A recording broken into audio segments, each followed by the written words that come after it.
So in a second, I'm going to ask Bobby Morris to come up and talk to us about the workstream around cost of living that the community partnership has been working on. But for context, back in May, we did some work as a partnership around how we might be able to address some inequalities in Herefordshire and what you as a sector thought the priorities were for that.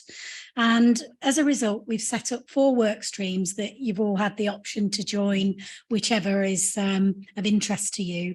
And the cost of living one is one of those work streams. The other 3 are mental health, isolation, loneliness, which is one, transport, rurality and access, which is another, and the other one is health and prevention. So as these work streams have progressed, they've all had different degrees of success so far. And I think the cost of living one is probably the one gaining the most momentum at the moment. And actually the ideas that that group of organisations and community groups have come up with are very similar to the health and prevention. So they're about outreach and going where communities are to do stuff and help people. So we brought the 2 together to do them in tandem. So thinking about health and prevention at the same time as cost of living. So I'm going to ask Bobby to come up and tell us what we've been doing, and we've got a video to show about the last event that we did to support something here at the Kindle Centre. Thank you. Good morning, everyone. I'm chairing the cost of living work stream and quite delighted to be able to do so. I wasn't involved in the community partnership earlier in the year. I'm quite late to coming to this. But what we've done is, as Christine has said, we've looked at what came up from the workshops that were held earlier this year and looking at what we can do to help people across the county. I mean, the cost of living really affects all of us. It's having an impact on all of us with all the increasing costs and everything else. So it is really something that previously, perhaps when work has been done, it's been perhaps to specific groups or people that have been thought of in need, and not necessarily for how can we help and support the whole population with coping with all the difficulties that are being faced at the moment. It is very much a collaboration. It's not reinventing the wheel. It's just bringing people together who are making sure that we don't duplicate anything. We identify if there are any gaps, how can we plug those gaps, and how can we learn from each other, because people are specialists in the area that they deal with and know their local communities, or they know the area that they're involved in and the organisations that are established perhaps to support specific groups of people. So it's about how can we share all that and really bringing it all together. The last meeting we had, in fact, was the only meeting I've actually chaired so far, a couple of weeks ago here, was really, and there was a huge amount of enthusiasm in the room and people listening to each other and learning from each other about how we can actually all work collaboratively to support people. So it's a collaboration between statutory, voluntary organisations, community groups. So everyone sits around the table very equally. No one is taking over. So it's about how we can all work together. It is about reducing inequalities and all kinds of inequalities. I mean, I've worked for the NHS all my life, so I'm used to talking about health inequalities, and I occasionally talk about people as patients, so I apologise for that if I do that again. But it is about, there are all kinds of inequalities that we need to look at how we address. There are sort of 3 themes that are really coming out, which I've put up here. The one is about maximising income, or really making sure that everyone is making best use of the money that they've got. Gwen's already spoken about benefits. Are people getting all the benefits they're entitled to? And people don't realise some of the benefits that they can have, and if they get one thing, what that leads to. It is about reducing debt and not adding to debts by getting, more loans. It's about what people can do to add to debt. And if you can need specialist debt advice, then often debts can get reduced and written off, and payment plans and things can be put in place. There are lots of grants available at the moment. Again, Gwen's spoken about a few of them, but there are quite a lot of grants available to people to be accessed. And there's something as well about reducing energy costs. There's a lot of work going on at the moment about a lot out there of energy costs, and also water as well. Welsh Water will come and talk to people and give them little gadgets and things to help reduce water consumption and things. So it is about what do we do to make the best use of the money that's available.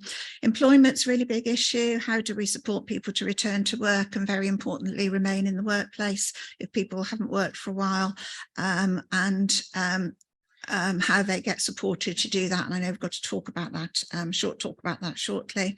And very importantly, about improving well-being. Social isolation is a real issue in rural areas such as Herefordshire. And how do we do that? Well, we've also got a cost of living crisis as well, and huge upsurge in mental health issues as well, low-level mental health issues. How do we help people? Healthy lifestyles, really important to maximize everyone's well-being. And I think all that we're doing really is all about well-being. It's about keeping people well. Sorry, I pressed the wrong one. Can I go back? Which one is it? Like, yeah, I don't want to press anything to go right. It is that one. Thank you. Yeah, it is about keeping people well. We don't want people, there is a fear within the NHS at the moment that people are going to be sitting at home in the cold and getting chest, especially older people, getting chest infections and various things. So that's really important. Food support, critical. We're lucky in Herefordshire, we've got loads of really good food banks. And just to give you a little update, I'm a volunteer with Citizens Advice, and I saw a client a few weeks ago who'd been homeless but had been very well supported, I must say, by his support worker, and who'd just got a flat but had got very little in there. So we were sorting out various things for him, but one of the things was, I said, have you got any food? So he said no, hardly anything, but he hadn't got a fridge either, so we were sorting the fridge out. But so I rang the food bank in Hereford. This was a Tuesday morning. He came to one of our drop-ins. I rang the food bank and they said, what's he got? And I said, well, he's very limited with what he's got at the moment. So they said, has he got a microwave? So I said to him, have you got a microwave? So he said no. So that afternoon at 1 o'clock, the very same day, the food bank were fantastic. He got delivered a microwave and a good stock of food to keep him going, which he just left sort of smiling and skipped out of the office, I must say. So I think we're very lucky. Likewise, we've got food banks, Kincton, Ledbury, excellent services as well that really help people. And we really are referring people, more and more people through those, which is such a basic thing, really, being able to eat. Linked to that is the cooking, and when we see the video that was made of the Big Eat, you see about how people were coming together to cook and learn how to cook as well. And I think I've probably spoken enough about the reducing isolation. So I think our group is about everyone coming together to bring everything that we've all got to the table and sharing that, so that we're all out there doing the best that we can for the people that we all want to help, which, and as we said, there is some increasing need there now. One of the first things that we've done as a group was we attended the Big Eat, which are held here.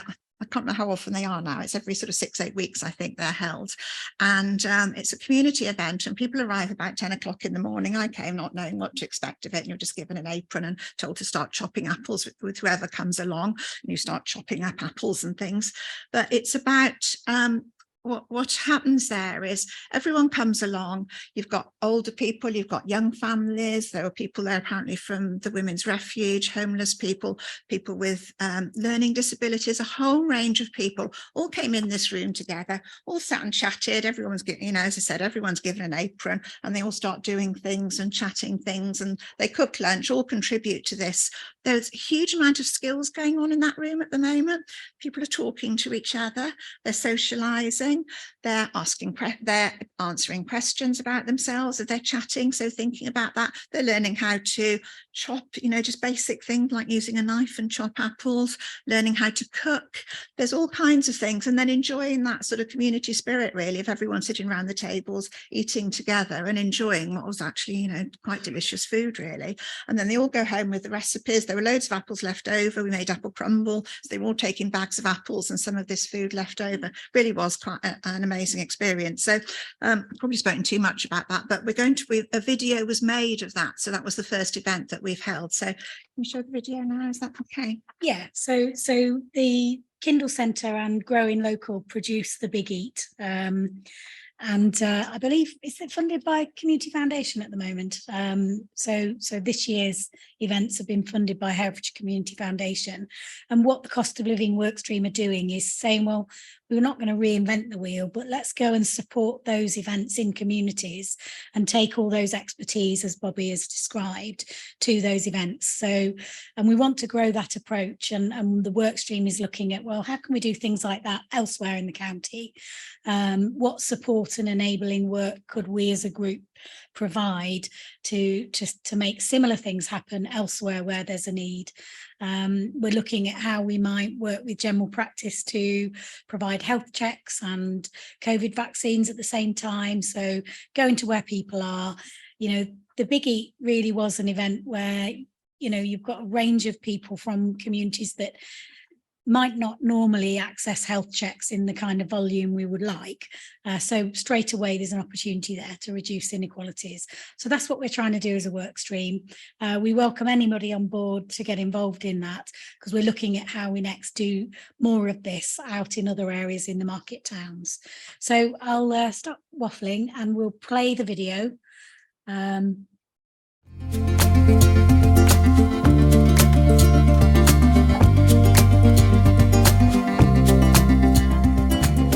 We've been doing the Big Eats for probably 8 years, I should think now, and they love it because it brings them together. A lot of our community are socially isolated and very lonely, so it gets them to come together to meet their friends, have food. They go away with something because we do a jumble sale, so people can take clothes or anything they really need. I enjoy cooking. And I enjoy cooking together. I think it's an incredibly sociable activity, and it's a great leveller as well. Nobody's an expert here. I certainly am not. If you'd seen my sausage rolls earlier, and it's all ages, and it's families and all different backgrounds, and everyone just mucks in and does what they want to do, and as much as they want to do. When I came to Hereford, I had no confidence whatsoever. We knew no one at all, and we were told about the Kindle Centre, and we were told to come down here because there's a community event called the Big Eat. So I've been coming here since 2019, and I've been volunteering ever since. And I feel like my confidence has grown. I help with the washing up, I help children with cutting up fruits, vegetables, whichever, maybe some pastry sometimes. And I just supervise to make sure nobody gets injured. My name is Bradley, and I've been coming to the Big Eat since I was 13 years old, and it's probably one of my favourite events. The food is nice, and also I get to meet new people as well. Today I have made sausages, and I peeled, decored and chopped some apples as well. You get them from babies in pushchairs to people that's in their 90s, a lot of pensioners, and they all look forward to come in. They meet up with different friends, and I've met a lot of people, including you, haven't I? Because I live on my own now since my husband died. I like it because you can talk to people, you can have a laugh and a joke. Don't be afraid that not coming because you don't know anybody. You can come in, and then here you can find a family, you can find a friend, you can find opportunity to meet with people you never believed you're going to meet. Nobody gets judged at all when they come here.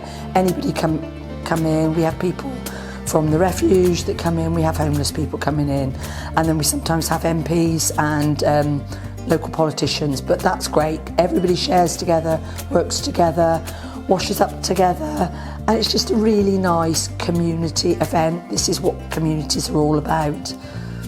There's a lot of people these days haven't got a lot of money. They can come here, they can have something to eat. If they only put £1 in or 50p in, they can buy clothes and things up for 50 pence, where you won't get that at a charity shop. I have a lot of people come to my door donating stuff, so I automatically bring it down because Mandy says, how much you got this time? It's a great barrier breaker, isn't it? Food and eating together. And we get the different communities the different nationalities. It's an absolute highlight of my diary, is every 6 weeks or so going, when's the next big eat? What country's food are we going to be cooking? Spanish, Indian, Mexican, Thai. There's an education in a sense just here, learning how easy it is to cook some things from very, basic ingredients. We very rarely do anything very complicated here. We always try and cook a bit extra, so there's nearly always something to take home. There's been some great examples of new skills being learnt. I learned how to make butter today. Who knew that just by putting cream in a jar and shaking it would turn into butter? Today has been really heartwarming to see people with challenges, and we've had young people with autism, children and young people with disabilities and a variety of complex needs. And actually the community event there's been something here for everybody, and it's a real great experience to then sit and eat that food together that everybody has helped to contribute to. I can say it's like a family. When you come in and here, you feeling you are part of the community, you are part of the team, and everybody knows you, everybody wants to talk to you. And it is that sense of community and warmth, the warm welcome that Mandy and all of the volunteers and Lou at the Growing Local can give people. We always have other elements. It isn't just about coming along and cooking. There are nearly always other partners and agents here providing information, but I think more of that will become more and more important. People need advice on their energy bills, on budgeting. I think there are huge opportunities for everyone. I'm an advisor for Citizens Advice. I volunteer with them, so I've been able to talk to people today, and I've suggested a few things that people can help with. This is an ideal opportunity for us to come to support people that want to make changes, but it's bringing our service to the community. It's not the other way around. We're not expecting people to come and find us. We're coming to them. We've been able to see some people here today that wouldn't have necessarily engaged in our service, wouldn't have been referred in, so it was lovely being able to come and just to have conversations with people in a really informal manner. The Stop Smoking support today has been really beneficial to a few people that we've engaged with. They had been thinking about stopping smoking but hadn't taken that step, so we were able to help them take that step. We've been able to sign them up. We've been next door to the pharmacy to get them their nicotine replacement therapy, so it's taken those barriers away and making it as easy as we can. At the moment, they're trying to help me to get a blue badge to go in my car so as my family can take me out. Because we haven't got computers, so where'd you go when you haven't got a computer? And I wouldn't know how to switch it on, alone anything else. I'll be honest, I wouldn't. There's a huge opportunity here for people to come and meet with these communities, to offer them more services that they might not normally use. So things like health checks and vaccines that they might benefit from. Today, Healthy Lifestyle team have been here and they've given lots of advice to people around their lifestyle, their stop smoking and accessing prescriptions for that. And these are the sorts of places where we should come, to where people are, to help them get what they need.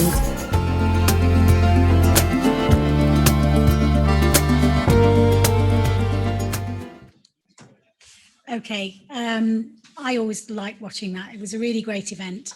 And after the break in our updates, Mandy's not here. She was going to give an update on her perspective on how other agencies joining in with the Big Eat as enhancing the offer for the local communities that she helps.